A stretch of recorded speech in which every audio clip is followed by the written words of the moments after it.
Hello, everybody, and welcome to today's episode of Stand Up, where my guest is the legendary actor, voiceover artist, and Buddhist priest author. It's Peter Coyote. He is back, good friend of mine and the show over the years, and many of you had reached out to me over the past few months, and even a year. I haven't talked to him in a while, and said, where's Peter Coyote? Get Peter Coyote on. So to Mark Nolte and to everybody else who said that you wanted to hear from him, I got him. It's November 1st, as I lay this down, the day after my 49th birthday, and I decided to skip the news today. Normally I do headlines and sound bites each and every weekday, but often, or sometimes on Fridays, I don't do it because I have the hangout, which last night we had 3 hours, and it was awesome, and I had such a great time. Thank you to everybody who came, and thank you to everybody who's listening, who supports this show. I'm very, very excited to have Peter Coyote here, and mostly to have your support.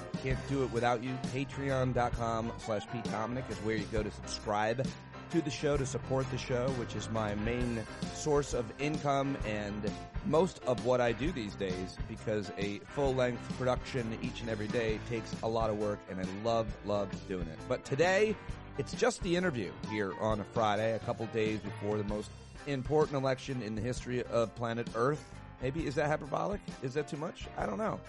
So I want to keep this conversation somewhat evergreen, so that you can listen to it anytime, so that it's relevant anytime, not just a couple days before the election. So while we talked a little bit about that, we talked about life and other things as well. And as always, Peter doesn't hold back. Language is not a thing. Vulgarities are not a thing. We had a great conversation. I always learn so much from him. I hope you don't mind me not doing the news today. I'll get back after it on Monday. I'll be hosting Hangouts on Monday and on Election Day and Tuesday, so look for links to those. But right now, it's time to get to Peter Coyote, who has a new book out, I should mention. It's called Zen in the Vernacular, Things as It Is. Peter Coyote is a great author. I've read all his books. I love them, and this one is very important, timely, relevant. Everybody should have it on their bookcase. I hope that you'll consider getting it. But more importantly, I hope that you'll enjoy this conversation with a guy who is a legend to me, a friend to me, a mentor, an inspiration, and someone I am very privileged to call a friend. Let's do it right now with Peter Coyote. All right, there he is. I've just told you all about him. You've been asking for him. You've been asking. Many people have said, where is he? He's here. He's doing great. He, like me, just celebrated a birthday. Happy birthday, and transitions in your life as well. 83 years old, and just had my first wedding anniversary. So, third wedding, but first anniversary with the right wife. The other congratulations. You told me that offline. I knew that you had met this woman, and I'm so happy for you and excited for you. And that's just wonderful. But I wanted to wait till we were recording so I could tell you that today is my 49th birthday, and you are my present. Oh, man, how kind. Congratulations. 49 is great. 50 is the youth of old age and the old age of youth. So it's the last chance you got to be completely right with your body, like taking care of it. What does that mean? So if I get completely right with my body at 50, it means it'll last me a little longer than it wouldn't if I wasn't. Well, here's the thing. Life is like a plateau, and then some people go down, and it's a long, slow descent to death. But the doctors that are working now, they want you to go like this and then like that. Right. So they get you to say, like, what do I want to be doing at 80? Do I want to be able to get down on the ground and pick up my grandkid? Do I want to be able to go for a hike? And they'll tell you how much oxygen you need to process and what muscle mass and all that. And then they backflip it to say, okay, but now you're 50. Now you got to start aerobics and eating right and all that. But you didn't know probably, I'm guessing, a lot of that research and data wasn't available, or it's changed when you were 50. You're now 83. Like, I think the most important thing I've done is have friends in my life, people I'm close with that are older than me, including you, to lead my way and always. So what did you have how did you know that at 50, or did you just get lucky? No, I discovered it at 81.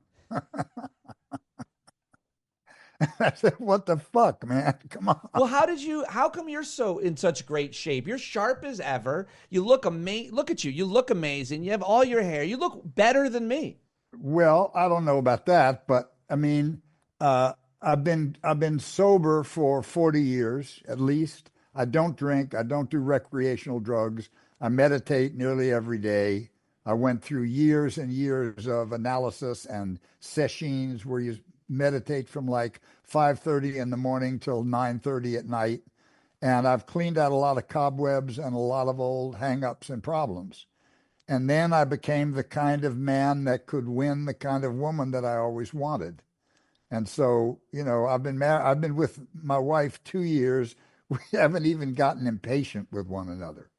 I mean, it's just so easy. When I was visiting you, it seemed like you were a man who knew what he wanted and how he wanted to live. You have this beautiful home. You know all your neighbors. You've got this routine. You know where everything is. Some people say they get used to that. Why would you bring a person into your life at that point when you'd already gotten comfortable with who you are and how you want to live? Well, the flip answer would be to say sex.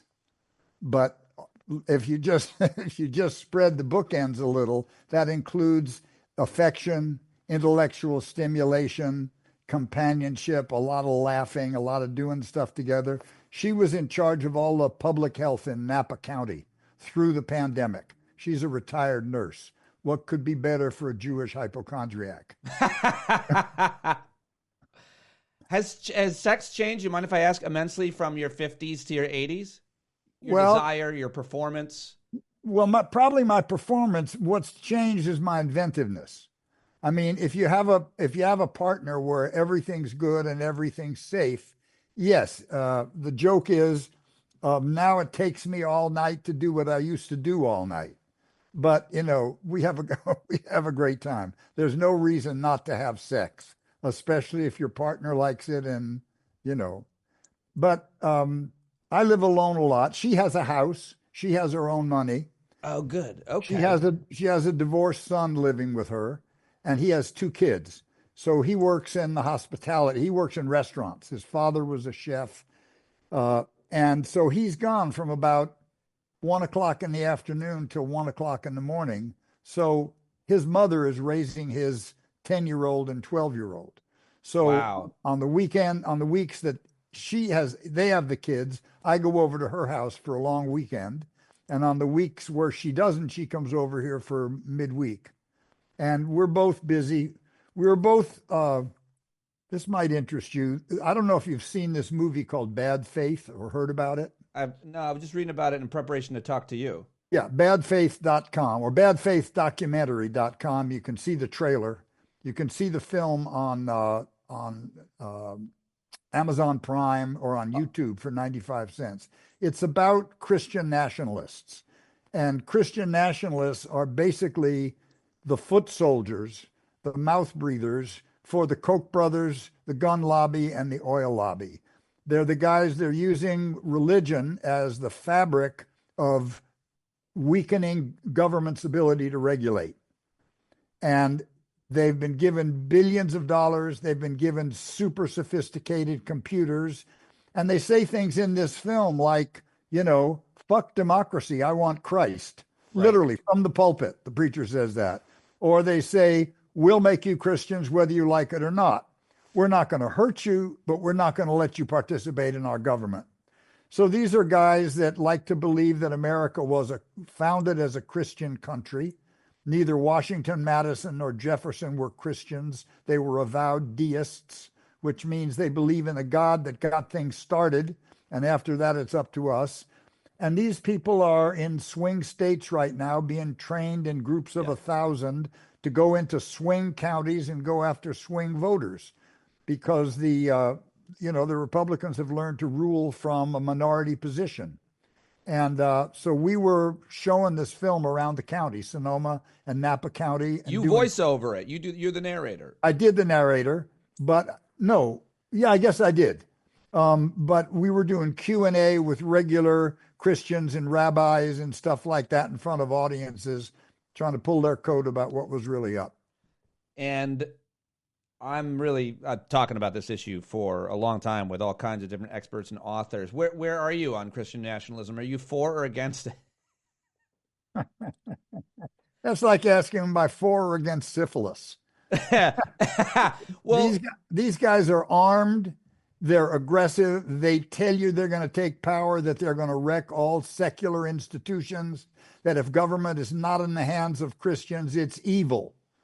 And they're being funded by people who could care a fig for God, but they do not want to pay environmental expenses, health and safety expenses, union wages, or let the government regulate their ability to do whatever they want.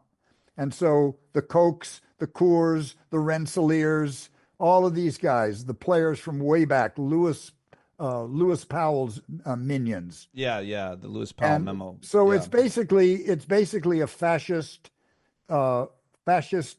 attempt at a putsch using religion in the same way Russian Orthodoxy is the religion of Putin.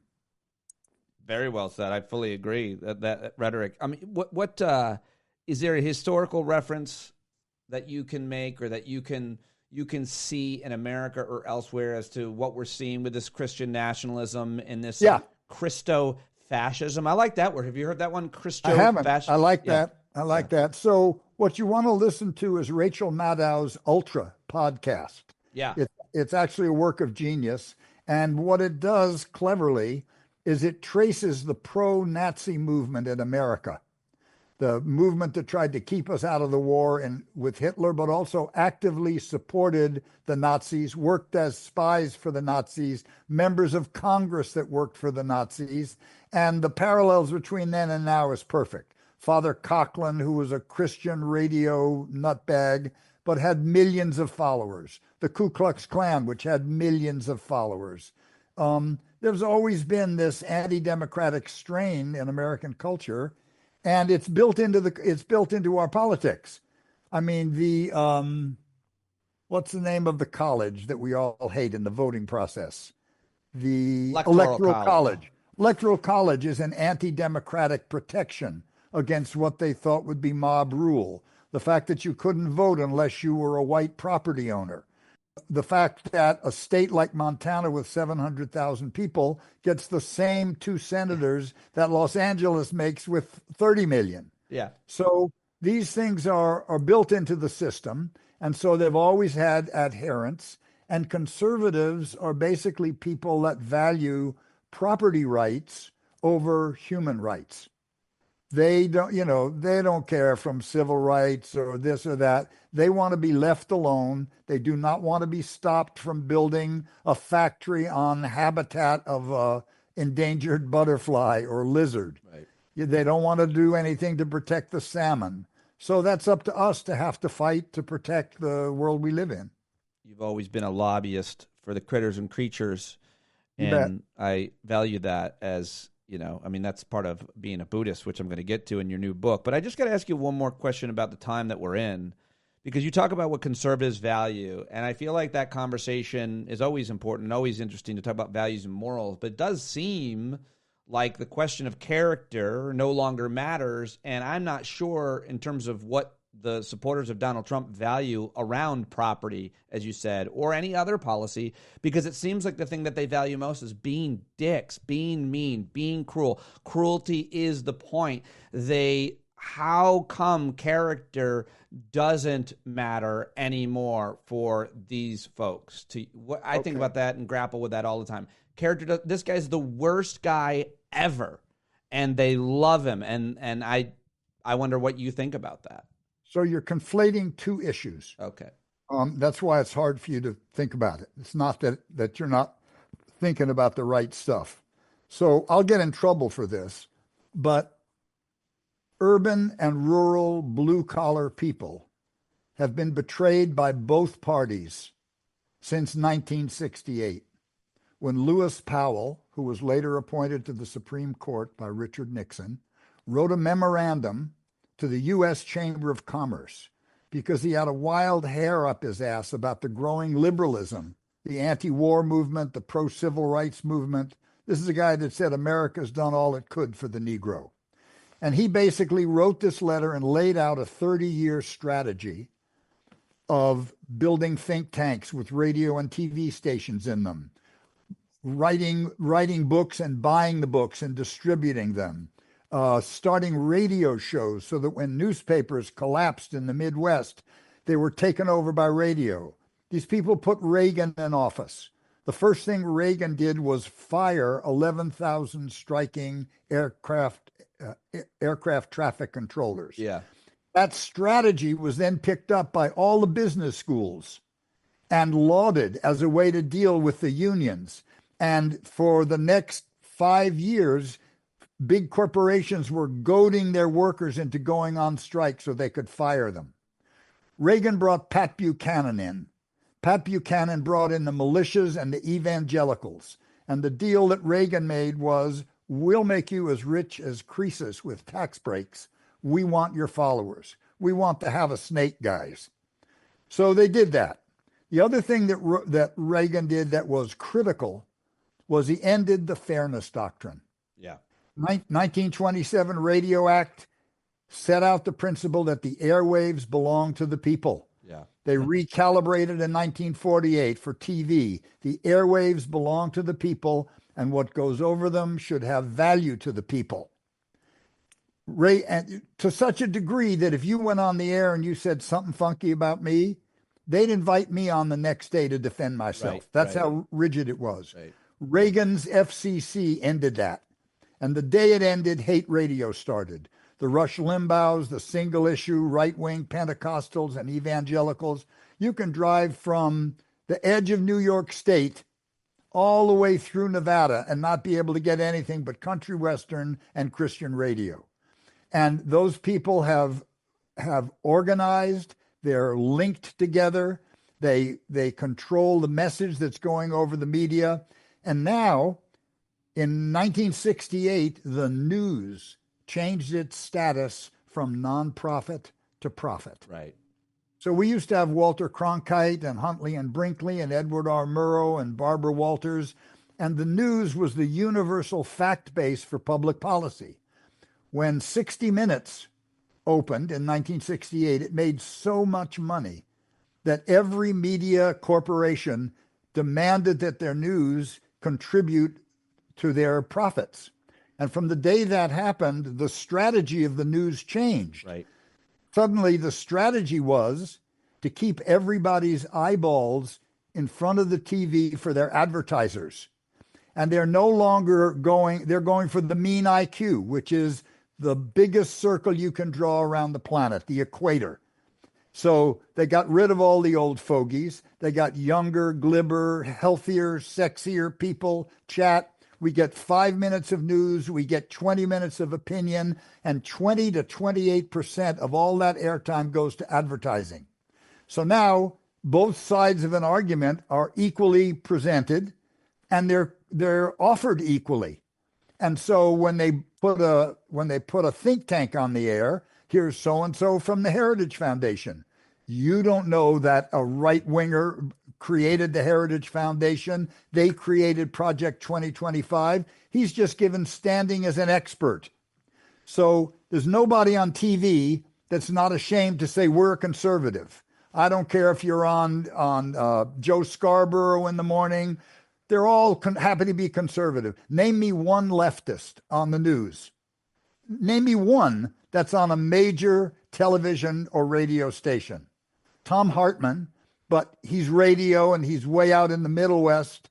Sorry, I got to turn my phone off. No, I would say there's not anybody in corporate media that I refer to as a leftist, but everybody that. So what happened is because of Lewis Powell and this concerted effort to use their power as sponsors, to use their power as donors to university, to get rid of lefty faculty members, they have moved the center of the American political spectrum to the right.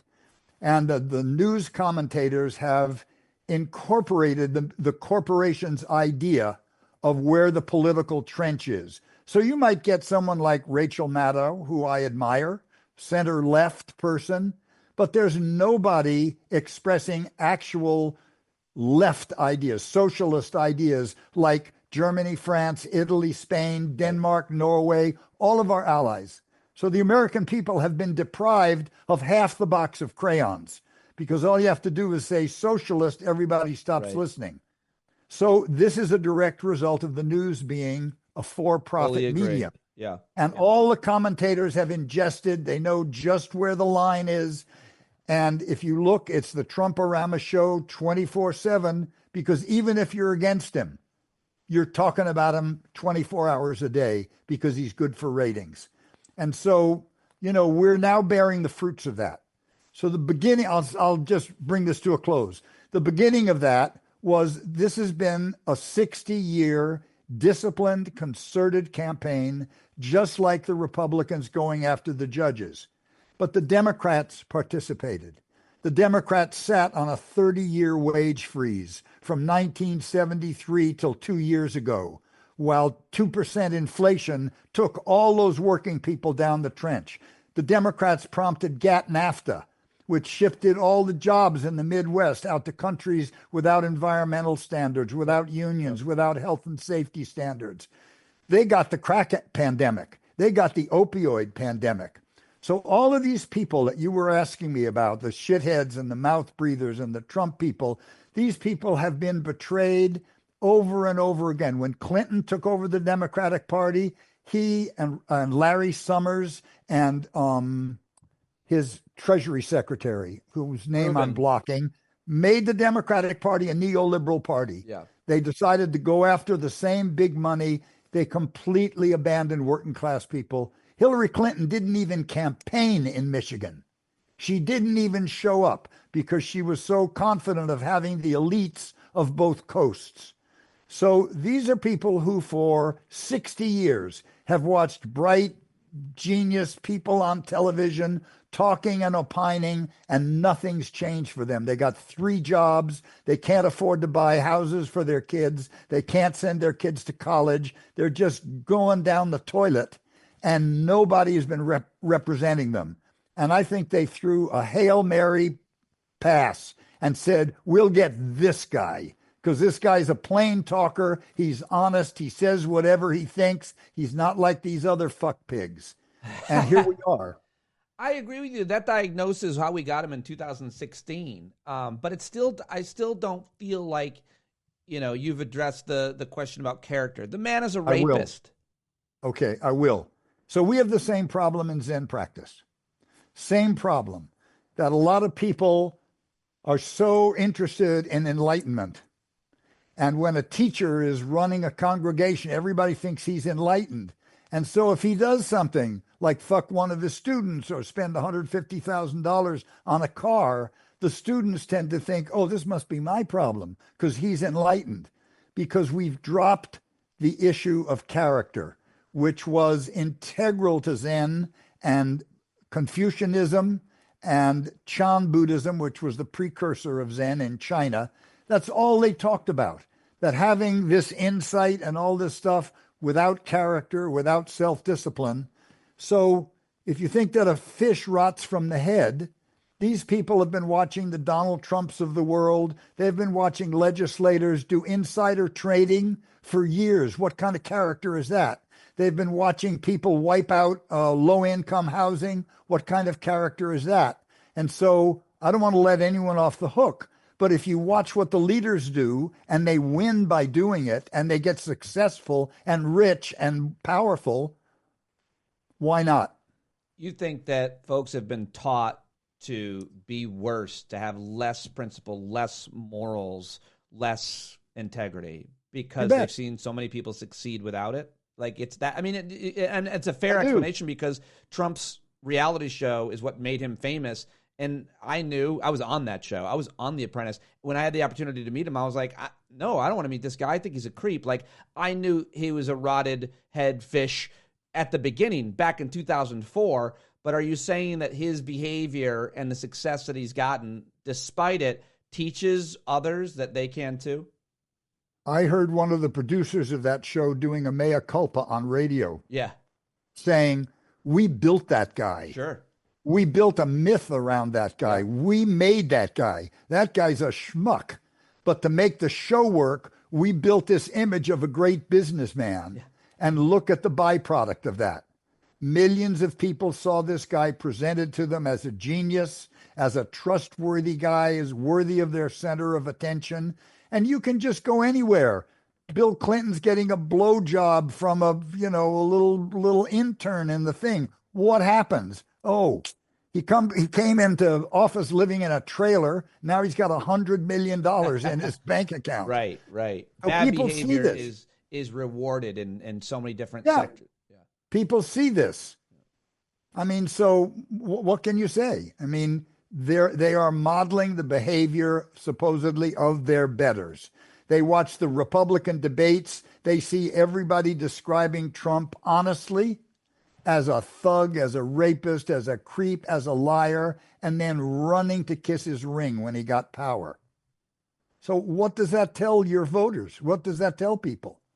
You see Matt Gaetz, who's indicted for sex trafficking and drugs to kids, and he's still mouthing off. Yeah. Marjorie Taylor Greene slapped some woman outside the White House. I mean, there's 190 people in Congress who have denied the election. So they are violating their oath. And what's happening to them? They're still getting stipends. They're still getting to frank their mail for free. They're still getting a salary. They're still going home and bewitching the voters and pushing something they know is a fucking lie.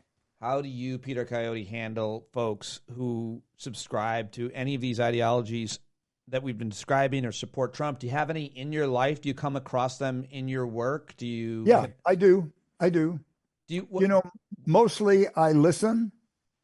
I go, I see, and then I ask, would it make a difference if you found out such and such? If they say no, I just listen and I understand they're describing their reality. I mean, maybe, the thing about Buddhism is we are all generated by the formless creative energy of the universe. So Trump has equal standing to me to exist and be here. Right. I don't have any ability to take the high horse and say, I'm a good person. I tell you to go away. So maybe if my father had been in the Ku Klux Klan and my father had made his living swindling people and stopping black people from getting apartments, I might think the way Trump did. So I don't try so much to change people as I do to just stay in relationship with them.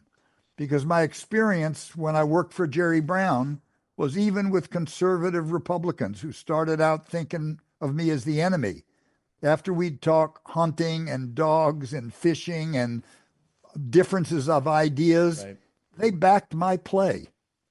They did it based on the idea that we had some relationship. We disagreed on some stuff, but they knew I wasn't a bomb-throwing Marxist. I want this conversation to be as evergreen as possible, so I don't really want to talk about predictions for the outcome of the election, which is just days away. But how are you feeling about the state of the country and the fact that Trump is running for the third time? And it does seem to be close. Maybe voter turnout proves that it's not close, but if you care or think that there's anything to polls, it does seem close. So how are you thinking about the state of the nation and the world, given where we're at? Well, so there's a part of me that thinks it's not close at all, that it's in the interest of the TV stations to keep you on the edge of your seat. Yeah, I tend to agree with that. If the polls came in, the polls were for Hillary, 85-15 when Trump kicked her in the ass. Right? So how accurate are these polls? How accurate is a poll where they talk to 1,000 people and you don't exactly know how they framed the question? So my feeling, just an impulse, I don't know squat. I can't imagine a woman in the privacy of the voting booth pulling the lever for a guy who's going to prevent her daughter or granddaughter from health care, Medicare, and abortion when she needs it. She may not be able to say that at the dining room table, but I think it's going to be a rout. And I don't know that we're going to win the down ballots. I don't know that at all. But I do know that it's part of the general strategy of for-profit media to keep everything as a cliffhanger. Right.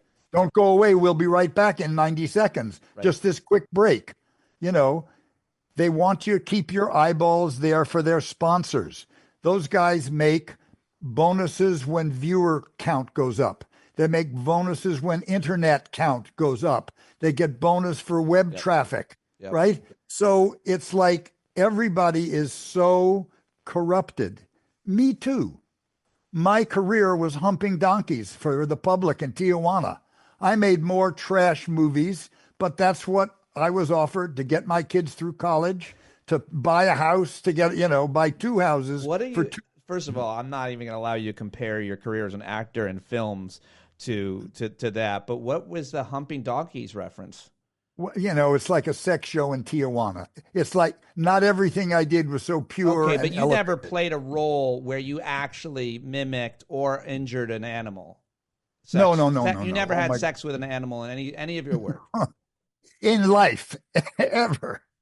And I never did a film at which it just offended me. I would say no. Okay. So I've done a lot of stuff that wasn't elevated. Yeah, but you've also, corrected for whatever bad films you're talking about. The work that you've done with Ken Burns alone, much less all these other films, including the one that we just mentioned about Christian Ken nationalism. Burns is another story. Well, you've made up for it. I'm just talking about my work as an actor, being in the movies. Well, what do you believe as a Buddhist priest in terms of how we can find redemption?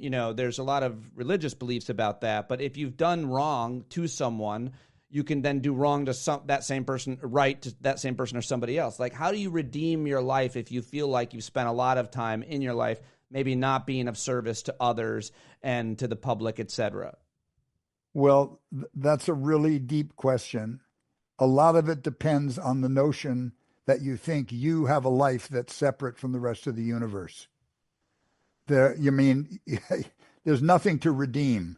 If I say to you, show me yourself, show me where in your body it is, tell me what color it is, tell me what shape it is. You can sit on a meditation pillow for the rest of your life and you can't answer that question because there's nothing inside you that corresponds to an organ. That is an awareness. And as an awareness, it's boundaryless. Right.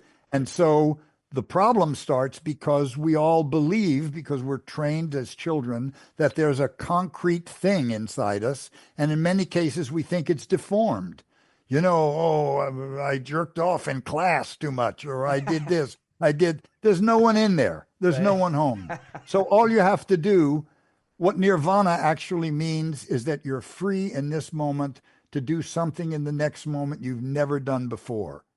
So forget about redeeming. There's nothing fixed and solid to redeem. If you decide that you've been acting badly, change in the next moment. Make a sandwich for a hungry person. It doesn't matter. Just do something different. If you've wounded someone, I think you should make amends to them.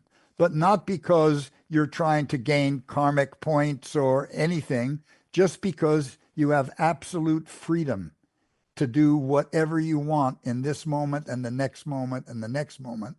So what are you going to choose to do? That's going to reveal to us how you think about the universe. Well, that's a profound, I'm glad I asked that question, and I appreciate your answer, although it does feel like a violation of my privacy that apparently you read my journal and know what the guilt is. I have a lot of classmates to apologize for. I was just constantly masturbating in math class, because what else is there to do, really? It's math. No, I didn't know that, but I get it. I have a lot of apologies to write. You've got a new book out. You're still going. Yes, I do. You're still writing. You're still practicing. Yeah. One of the great honors of my life was to not only hang out with you in your space and all the time that we spent together virtually, of course, and in real life, but to meditate with you, to be a student of yours, if just for a moment, is amazing. But people can be a student of yours by reading what you're writing. The new book is Zen in the Vernacular, Things as It Is. Why did you want to write this book? Okay, so when I started Zen practice, I was coming off a long heroin run. My daughter's mother had run away. I was a single father. My dad had died well below broke. The fame and fortune that had been promised to me at birth, He used to say, "You'll teach at Harvard. I'll give you enough money so you can get your suits and your fly rods custom made." Okay, what do I know? Anyway, when he died, I was on a trucking commune out in bumfuck Egypt, and he was dead 2 months before the state police ever found us. So I was in rough shape when I really understood that I had to change my life. And I met a woman who was meditating at the San Francisco Zen Center. And I went there, and it was very beautiful and very calm. And I thought it was very uptight, and I hated it. I just thought I was already enlightened. I just needed to polish up a few things, and I'd be a more successful person. And I lived there 8 years, and I probably changed more in that 8 years than at any other time in my life. But as I got deeper and deeper into the practice and the things we vow as a Buddhist, I began to realize that I was practicing 12th century Japanese forms. Right. I mean, what was the relevance of some of these forms to the Mexican guys I worked with, or my friends, or, stockbrokers, or all of these things? So I understood that, well, Buddha was not Japanese. Buddha was born in what's now Nepal. And he grew up in a Hindu culture. And he grew up under kings and emperors and autocrats. So wherever he taught, he had to wrap his teachings in a gift wrapping that would not offend the mores of the culture that he was in. So there's a lot of stuff in early Buddhism about reincarnation and stuff like that, which is really Hindu. Because Buddha's assertion was there's no fixed self. So if there's no fixed self, what's hopping from body to body? To take nothing away from the Tibetans, for whom reincarnation is a really important thing. But basically everywhere he went, these teachings had to be gift wrapped. So I thought, well, what happens if I just loosen the gift wrapping a little bit? I don't want to get rid of the Japanese aesthetics and those kind of things. But we're all running around in Japanese clothes, calling ourselves by Japanese names. And I go out on the farm, or I go to the racetrack, or I go somewhere, and, I don't want to be Weird Murray. So I want to be able to talk to people like I understand the life that they live, as a husband, as a father, as a worker, as a guy trying to pay his mortgage and, live an ethical life, given all the turbulence of the world we live in. So I thought, I'm going to try to translate what I know of Buddhism into a vernacular. And vernacular means the common idioms of the place that you live. And so Zen in the vernacular is my attempt to explain Buddhism and the states of mind and the practices in a way that is really comprehensible to Americans, so that taking up those practices, which are not in conflict with any religion. Right. I've sat with Christian monks. I've sat with rabbis. There's nothing in there. Buddhism is really, because we don't consider Buddha like a holy person. He's a human being, and it's stated over and over again. He was a human, and he cracked the problem of apparently you being in here and the rest of it being out there. And he taught you how you can do it. And he gave you a kind of standard for living, a few ways to check up on yourself to make sure you were not doing harm. So I wanted to translate that kind of casual feeling. And there was my teacher's Sangha, which means group of people that study together, was named after Vimalakirti. And Vimalakirti was widely considered the second most brilliant man alive next to Buddha. And he was a layman. And he taught Buddhism, and he had servants, he had money, he had wealth, he had lands. He went to the race courses, he went to the clubs, the shops, every place to preach the Dharma. And so that became my standard of a kind of lay teacher who was comfortable with anybody and anywhere. And so it relates back to, what do I do if I meet a Trumpist? Well, I'm just standing with a human being, and let's see how this is going to go.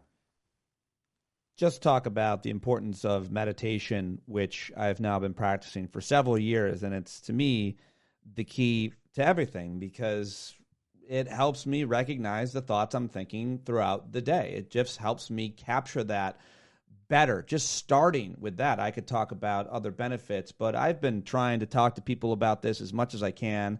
I'm not always great at selling it.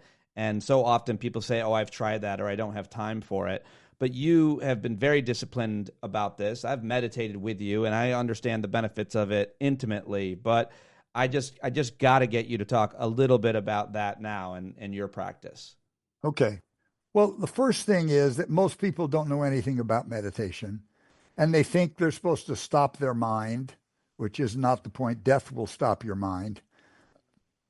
They just don't understand what it is. So in Zen, we sit relaxed, but straight up, erect. We tuck our chin a little bit so the back of our neck gets long. We have this mudra, which is in our lap.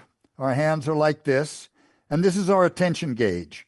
If this collapses, your attention's collapsed. If the thumbs fall apart, your attention's collapsed. So we're sitting erect, we're sitting with this mudra, and we're paying attention to our exhales. And all that awareness is sequestered now. Your mind can't run away with it. And from that sequestered place, you can actually watch your mind. Right. So you can live through arguments, you can live through traumas, you can do anything. And if you find you're stuck, you just go back to your posture, back to your breathing, and back to your mudra. And when you're sitting that still and that concentrated, you're depriving the brain of stimulation. And it just naturally starts to slow down. You don't have to do anything. It just naturally calms down. And the thoughts begin to bubble up more slowly and in a way that you can actually look at them without being threatened. And sometimes when you're sitting for a long time, a ligament will let go where you've stored something that was once too important to forget. And you'll be flooded with that original emotion. But because you sit like this every day, you're used to it, you trust it, and it becomes a source of refuge. So there's two kinds of time. There's horizontal time, where you and I have 45 minutes as the beginning and an end and things happen. But when we meditate, we're in vertical time. And in vertical time, nothing happens. Nothing begins, nothing ends, nothing goes anywhere. You're kind of in the perpetual present. And the perpetual present is where we actually live our lives. Everything past is a memory or a trauma. Everything in the future is a hope or a fear or a desire. But right here in this moment is where the entire apparatus of our life germinates. If we want the next moment to be good, we have to make this moment good. And the best way we can make this moment good is by being calm, by accepting that we are a part of the universe, that the entire universe blows through us. We're not a good guy. We're not a bad guy. We're a human, and there's no difference between the energy that made us and the energy of the universe. So if, for instance, you've decided that you're a good guy, which is what American propaganda tells you, it means that you've cast away, you're refusing to own or take responsibility for all the human shadows that we have. Because remember, in the human spectrum, there's Hitler, there's Torquemada, there's Donald Trump, there's Putin, there's this. There's also Mother Teresa, there's Jesus, there's prophets, there's Buddha. The reason that Buddhists are mindful is because we know we're fully human. And so we monitor what's coming up with us so we can say, oh no, I'm not letting that past my teeth. I'm not putting that in my muscles. Because remember, somebody cuts you off in the car and scares you and you're flipping the bird. That's very close to pulling a trigger. It's just that same impulse. Right. So if you think you're the good guy, you wind up dropping bombs on hotels in Baghdad in the middle of the night, killing women and children that you've never met or done nothing to you because your leader doesn't like their leader. Right. So meditation actually allows you a safe place for all of this stuff to bubble up, all your anger. I joke, when I wake up in the morning before I go to Zazen, I have about 5 minutes of walking around my house grumbling, start the killing. start the killing. I imagine I'm the chief of the CIA and I'm saying, okay, we're going to take out this one, and this one today. Make it look like a mugging. Shoot him in the head, spread their wallet around, and we'll go. And then I go sit zazen, and I'm safe to be human and out in the world. Yeah, and do all you told me that, but you've told me that before, and I think about it all the time because before your meditation, all of so many other the thought process just changes the way you see just about everything in your life, in your day ahead. That's just why you like to do it in the morning, early in the morning. Yeah, I do it so that I can take care of myself first. Right. That's like the fundamental thing, 20, 25 minutes. And if you do it for a month, and maybe you can't do it every day, but the way to do it is to set a vow, to say, okay, I'm going to try 3 times a week, and I'm not going to break my word to myself. I'm going to set a cookie timer for 20 minutes, and I'll sit in a chair if I can't sit cross-legged, face the wall, and not move, not scratch my itches, not make myself comfortable, just sit there. If that goes well, you say, well, I'll add a 4th day. I do 6 days. I let myself off on Sunday. Oh, really? Huh. Yeah. I didn't know that. So the important thing, though, is to keep your word to yourself. Not to say, oh, I'm so tired today, I'm not going to sit. No, sit tired and take a nap later in the day because you're training your intention. You're training yourself to keep your vows. And if you do it for a month, as you've probably discovered, you start to feel like the inside of your head is expanded. Oh, yeah. And the pressure's off the pressure cooker. And you can just let stuff come up, look at it, let it go. Suzuki Roshi used to say, you can invite your thoughts in. You don't have to serve them tea. So there's nothing you can't look at. And most people, if you look at the way they're at their phones or in the bars or distracting themselves, most people are afraid to sit with the reality of who they actually are as opposed to who they think they are. And once you can accept who you actually are, it's pretty comfortable. Not afraid of much. I am so happy that you wrote this book. There are a lot of books out there, similar, making a similar effort, but you putting your education and experience behind this book, Zen in the Vernacular, I highly recommend everybody get it. And when I'm done with it, I hope we can talk again. I always hope we can talk again. Are you still learning? Last question. Are you still learning? What are you learning? From everything from how bees pollinate apple blossoms to your neighbor's gossip to how to deal with your own stress and anxiety. I feel like you're always just paying attention and recording. I was always a curious kid, man. Yeah. When I misbehaved in school and they stuck me in the corner, I got interested in the wallpaper. Me too. Me too. So, I'm interested in people. I'm interested in my neighbors, which reminds me, when we're off the air, I'm going to ask you something. Okay. But I find people interesting. I find their stories interesting. I find their problems interesting. It challenges me to see if I can be of help.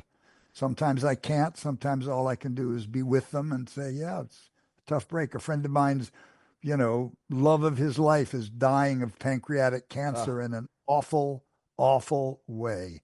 And all I can do is call in every week and let him talk or let him cry or whatever. Nothing I can do but sort of be there and not be afraid of his pain. I watched you deal with a friend's passing. I watched you talk on the phone while I was there, and then unfortunately, I told you about someone that you knew that I knew had passed.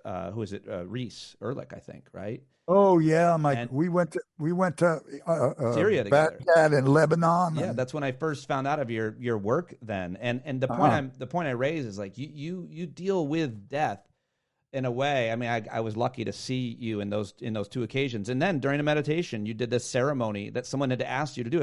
I feel like everybody's constantly asking you. Maybe it's your role as a Buddhist priest to, I don't know, help them through those times. Is that fair? Yeah, that's the calling of being a priest. Yeah. I mean, a priest is not a promotion.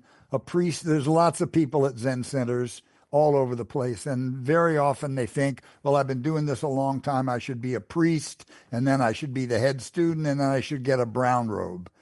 But really, a priest is a calling. And if you're not sort of a predilection to be helpful and to open to people laying the world's suffering at your feet, you shouldn't be a priest. I'm training my last 6 students. Oh. They're senior students, but none of them want to be priests. So I'm training them for what's called lay entrustment. They get a green rakshu, which is the little bib we wear, so we don't have to wear our robes all the time.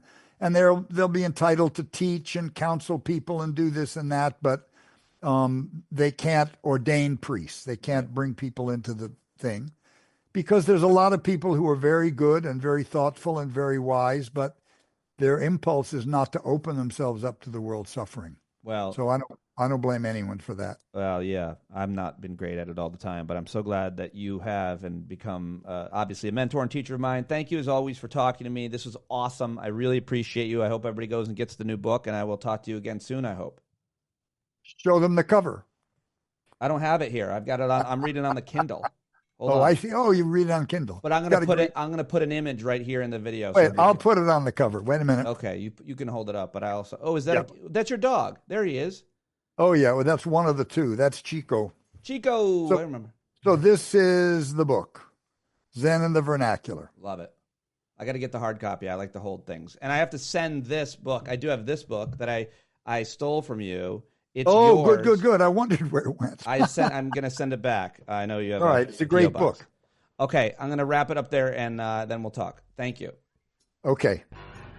Yeah, there you go, ladies and gentlemen. Thank you very much, Peter Coyote, for stopping by. That was awesome. And that book I mentioned that I took from him, by the way, if you're wondering, it's called The Feeling Buddha, David Brazier. I am constantly trying to learn more and be better, and he helps me do it as well as anybody in the world. So I hope you enjoyed that as much as I do. Super grateful to him for his time, and I look forward to the next time we get to talk. Looks like he's going to actually be in New York. We talked after, and hopefully I'm going to be able to see him. So, if not, I'll come to California again and see my Northern California boys and everybody else in California, because I had such a great time last time. Well, that's all I've got for you. You won't hear from me, most likely, until Monday, but I hope you have a great weekend. Do whatever you can to get out the vote and to distract yourself from the impending election, which I hope and think that we will win on Tuesday. I'm feeling good about it going into the weekend. I hope you are as well. Hang out in the Discord chat anytime. If you're a subscriber, you have access to that.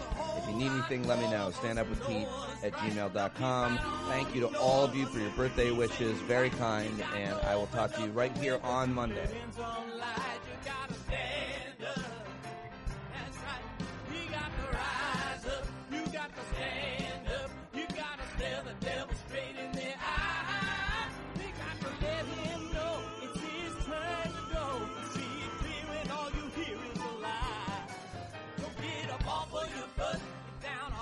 Your fence, even if it ain't a very friendly audience, well, they'll begin to listen when you start making sense, and you stand up.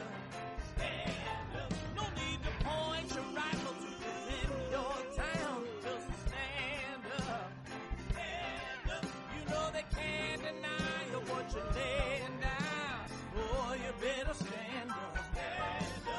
Show your face of every color, yellow, black, red, and brown. She's the place where every lost child will finally be found. There's only one thing to do before we stand our ground, and that's stand up.